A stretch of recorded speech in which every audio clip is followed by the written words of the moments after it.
அண்மை செய்தி 5 மற்றும் 8ஆம் வகுப்பு மாணவர்களை கட்டாய தேர்ச்சியை மத்திய கல்வி அமைச்சர் அண்மையில் ரத்து செய்திருந்தார். தமிழ்நாடு அரசு அதற்கு எதிர்வினையாற்றியிருந்தது. இந்நிலையில் புதுச்சேரி அரசின் நிலைப்பாடு என்ன என்ற கேள்வி எழுந்திருந்தது. தற்போது புதுச்சேரி கல்வி அமைச்சர் இதற்கு பதிலளித்திருக்கிறார்.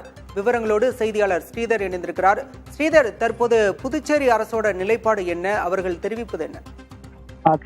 தமிழ்நாடு பாடநூல் திட்டத்தை தான் புதுச்சேரி அரசும் இதுவரைக்கும் செயல்படுத்தி வந்தார்கள். இந்நிலையில்தான் 1ஆம் வகுப்பிலிருந்து 8ஆம் வகுப்பு வரை அனைவரும் தேர்ச்சி என்று அறிவிக்கப்பட்ட தமிழக அரசால் அந்த தேர்ச்சி என்பது தற்போது கேள்விக்குறியாகிறது. குறிப்பாக மத்திய அரசு கொண்டு வரும் புதிய கல்விக் கொள்கை திட்டத்தில் 5லிருந்து 8 வரைக்கும் பொதுத் தேர்வு என்பது அறிவிக்கப்பட்டிருக்கிறது. ஆனால் இது தமிழக அரசு கடும் எதிர்ப்பை தெரிவித்திருக்கிறார்கள். கல்வித்துறை அமைச்சரும் அதை ஏற்றுக்கொள்ள மாட்டோம் என்று நேற்று அறிவித்தார்கள். ஆனால் தமிழ்நாடு பாடல் நூல் திட்டத்திலிருந்து தற்போது புதுச்சேரி அரசு சிபிஎஸ்இ திட்டத்திற்கு மாறியுள்ளது. இந்நிலையில் தான் இந்த கேள்வி எழுந்திருக்கிறது. மத்திய அரசு கொண்டு வந்துள்ள புதிய கல்விக் கொள்கை திட்டத்தில் அது செல்லுமா அல்லது தமிழக அரசு போல் பின்பற்றுவாரா என்ற ஒரு கேள்வி எழுந்த நிலையில்தான் புதுச்சேரி மாநிலத்தோட கல்வி அமைச்சர் நமச்சிவாயம் தொடர்பு கொண்டு கேட்டதற்கு இது குறித்து எந்த விதமான முடிவும் எடுக்கப்படவில்லை. முதலமைச்சரை ஆலோசித்த பிறகுதான் அடுத்த கட்ட நடவடிக்கை மேற்கொள்ளப்படும் என்று தெரிவிக்கிறார்.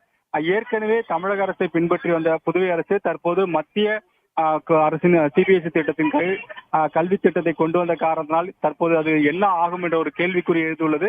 இது சர்ச்சையாகுமா அல்லது புதுவை அரசு தமிழக அரசை பின்பற்றுமா என்ற ஒரு கேள்வி எழுந்திருக்கிறது.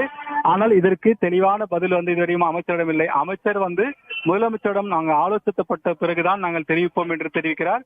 ஏற்கனவே மத்திய அரசுடன் இணக்கமாக இருக்கும் புதுச்சேரி அரசு அடுத்த கட்டமாக என்ன செய்வது என்று கல்வியாளர் மத்தியில் ஒரு பெரும் கேள்வியாக இருக்கிறது.